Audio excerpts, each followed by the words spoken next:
Mesdames, Mesdemoiselles, Messieurs, bienvenue à cette cérémonie des Césars, présidée cette année par Jean-Claude Brialy.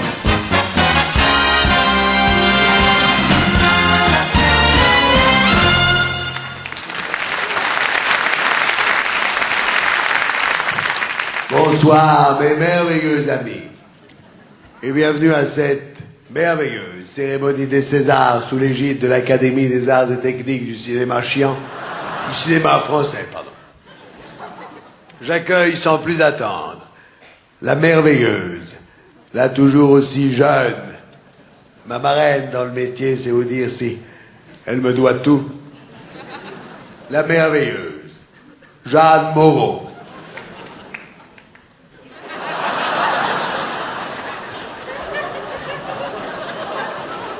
Bonsoir.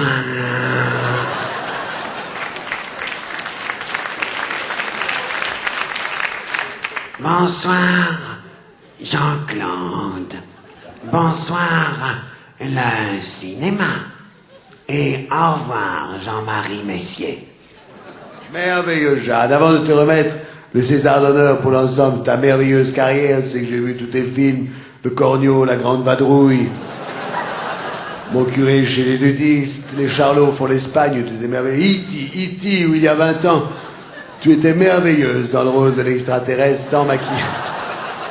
Sans maquillage, tu étais méconnaissable, merveilleuse Jeanne, merveilleuse Jeanne. Fais-nous E.T.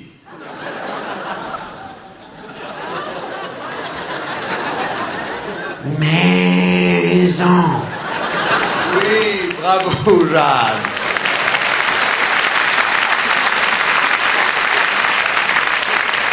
On va te ramener à la maison de retraite. Mais avant, j'aimerais que nous te revoyions dans ce merveilleux film où tu interprètes avec ton talent, ton génie, ta grâce, ton brio, le rôle de Marguerite Duras. La chaise face à la machine à écrire. La machine, ta grosse machine, Yann Andréen. Le vin, forcément le vin. Le vin, l'homme et l'omelette. L'omelette aux champignons. Le champignon maléfique. Hiroshima, mon amour. L'homme qui vient, tu viens. Le vin, de boire au goulot. Mon triangle, lèche, je jouis, le vin.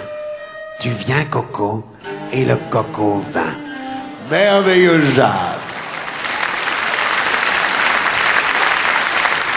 Tu es la fierté de notre profession. Vraiment, quand on voit ce genre de film, on a envie de défendre l'exception culturelle française. Pour nous parler de ce merveilleux métier de comédien qu'est le nôtre, j'appelle Fabrice Lucchini.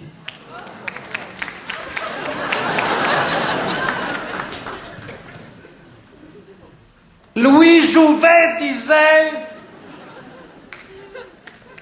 le comédien, la comédie, simulation d'un sentiment, apparence trompeuse. Le comédien incarne, mais il trompe, il n'est que tromperie, même sa respiration, ses gestes. C'est un menteur, il nous ment. On est berné, il nous berne sans être Stéphane, c'est énorme.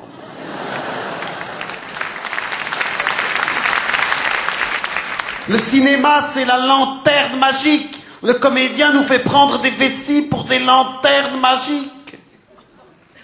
Amélie Poulain.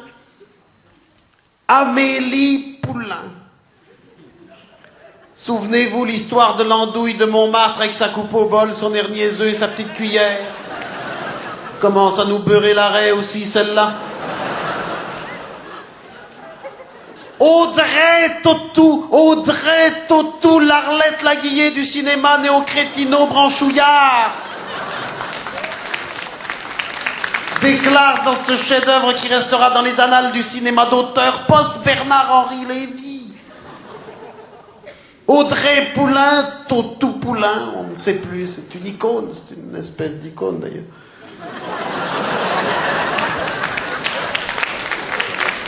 La comédienne, dans toute sa splendeur, déclare cette phrase d'anthologie. Oh, ben ça alors. Oh, ben ça alors. C'est énorme. C'est hallucinant, là. Toute la force de la comédienne dans cette réplique. Oh, ben ça, alors! La puissance émotionnelle de la tragédienne, le génie du dialogue, l'incarnation du vide. Oh, ben ça, alors! C'est énorme. C'est hallucinant. Tout ça dans la langue de Jean-Baptiste Poquelin, dit Molière ou Corneille, on ne sait plus d'ailleurs. Oh ben ça, alors. Il faut être une vraie comédienne pour interpréter ça. Alors pour remettre le César du meilleur comédien, j'appelle Philippe Noiret.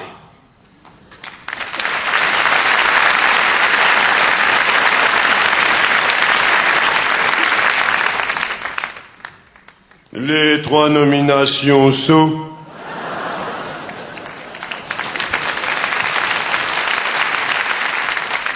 Jean-Pierre Raffarin dans La vérité si je mens.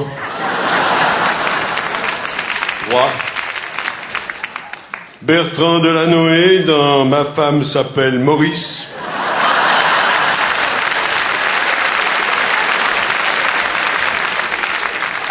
1 d'action. Et Michel Galabru dans Le retour du gendarme en Corse. Le gagnant est... Car il faut bien gagnant. Non. Non. Michel Galabru dans Le retour du gendarme, mon petit Michel. Alors, la gendarmerie de l'Action a encore sauté. Allez, boum, Alors, plus de fenêtres, plus de rideaux aux fenêtres. Et Madame Gerbert qui a failli s'enrhumer. C'est passé, cette pauvre Madame Gerbert. C'est terrible. Cette violence. Aveugle, dévastatrice. Et Ivan Colonna qui court toujours. Comment voulez-vous qu'on retrouve Ben Laden? On retrouve même pas Colonna dans le maquis.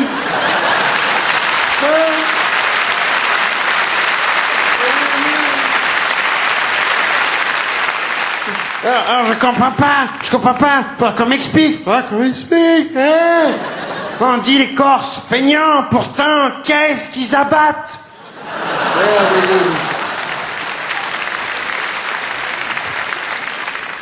Je voudrais saluer dans la salle tous mes amis de la grande famille du cinéma qui m'adore. Mon amie Sophie Marceau, toujours aussi, la greffe de cerveau n'a pas pris, je vous remercie. Et la merveilleuse Catherine Deneuve, qui est, comme les rues de Paris, toujours en travaux.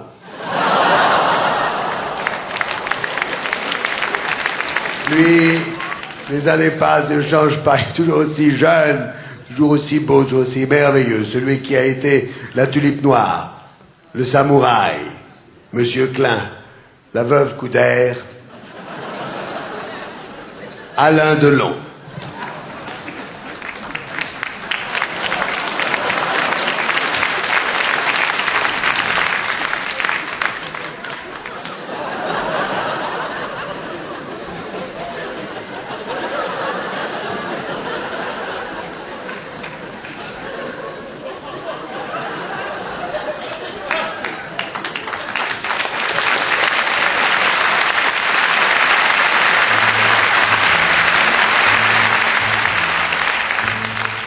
Le cinéma, mon cinéma, est mort. Celui de Lino, celui de Jeannot, Gabin, le vieux. Celui d'Henri Verneuil qui laisse un fauteuil vide. Je me sens comme orphelin, je suis le dernier des Siciliens. Mon cinéma n'est plus. Le cinéma de Michel Audiard. Le cinéma de Jean-Paul Belmondo. Ah, mais je veux pas voir de verre vide. Alors, une douzaine d'huîtres, un petit muscadet, à 1 heure vous êtes chez vous. Vous savez, une paella sans coquillage, c'est un gigot sans ail, un escroc sans rosette, tout le charme de l'Orient. Moitié loco, moitié cigu. En somme, le Coran alternatif. De toute façon, quand les types de 130 kilos disent certaines choses, ceux de 60 kilos les écoutent. J'avais moi-même de ces frayeurs étant enfant. Et dans notre vaste demeure, près de la forêt de Bondy, je sautais de guérets en guérets tout en sifflotant des comptines. Voilà, c'était ça le cinéma de Michel Audiard. Maintenant, je rentre seul. Un matador rentre toujours seul. Plus il est grand, plus il est seul. Madame, j'ai été charmé. Positivement charmé.